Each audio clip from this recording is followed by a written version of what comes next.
नमस्कार, मी गौरी सूर्यवंशी. एस मराठीमध्ये आपलं स्वागत. वळूया आजच्या बातमीकडे. महायुती सरकारच्या मंत्रिमंडळातून शिवसेना नेते आणि माजी शिक्षण मंत्री दीपक केसरकर यांचा पत्ता कट करण्यात आलाय. त्यानंतर शिक्षण मंत्री म्हणून दीपक केसरकर यांनी घेतलेले निर्णय आता हळूहळू बदलण्यात येत असल्याचं दिसत आहे.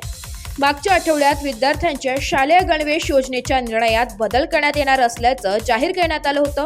त्याविषयीची नाराजी केसरकरांनी बोलून देखील दाखवली होती. त्यानंतर आता त्यांनी घेतलेल्या आणखी एका निर्णयात मोठा बदल करण्यात येणार असल्याचं सांगण्यात येत आहे. राज्य सरकारच्या मंत्रिमंडळाचे खाते वाटप जाहीर झाले असून शालेय शिक्षण मंत्री पदाचा पदभार दादा भुसे यांच्याकडे देण्यात आलाय.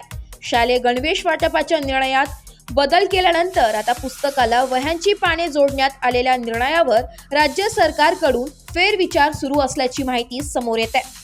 पुस्तकाला वह्याची पाने जोडणारा निर्णय रद्द होण्याची शक्यता वर्तवण्यात येत असून नव्या शालेय शिक्षण मंत्र्यासोबत चर्चा करून निर्णय घेणार असल्याची माहिती प्रशासनाकडून देण्यात आली आहे. एक राज्य एक गणवेश या निर्णयात बदल केल्यानंतर आता पुस्तकाला वह्यांची पाने जोडण्याच्या निर्णयावर सुद्धा फेरविचार सुरू झालाय.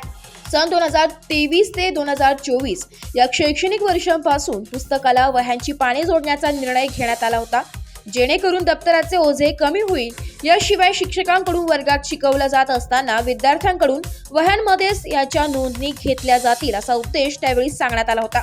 मात्र ज्याप्रमाणे तज्ज्ञांकडून आणि काही अधिकाऱ्यांकडून या निर्णयासंदर्भात काही सूचना येत आहेत हे पाहता या निर्णयावर फेरविचार केला जात असल्याची माहिती आहे. पुस्तकाला वह्यांची पाने छापण्याआधी ज्या प्रकारे कुठलीही वह्यांची पाने न जोडता पुस्तके छापली जायची तशाच प्रकारची पुस्तके पुन्हा छापण्यासंदर्भात विचार केला जात आहे. नवे शालेय शिक्षण मंत्री दादा भुसे यांच्यासोबत चर्चा करून यावर शासन निर्णय जारी केला जाईल अशी माहिती आहे. त्यामुळे दीपक केसरकर हे शालेय शिक्षण मंत्री असताना त्यांनी घेतलेल्या 2 महत्त्वाच्या निर्णयात आता बदल करून ते रद्द होत असल्याचं पाहायला मिळत आहे. Bureau report, S Marathi news, Nashik.